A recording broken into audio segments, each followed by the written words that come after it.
Hi, this is Heather from Time Timer. I'd like to show you how to replace the face of the timer so that you can use our 8-inch or 12-inch original Time Timer with the visual schedule kit. It's just a few simple steps. First, rotate the disc to the 15 position.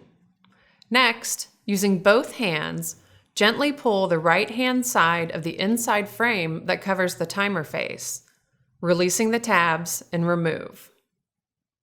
Next, you can either remove the numbered face from the timer, or you can place the blank timer face on top of the existing numbered face.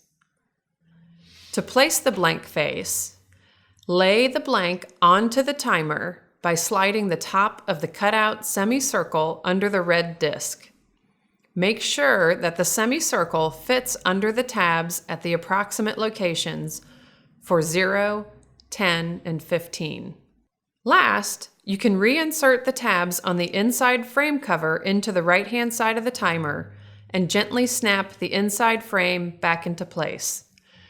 And now you're ready to put your activity stickers on your time timer and use a visual schedule. If you have any questions, please let us know. We'd love to talk to you and help you out.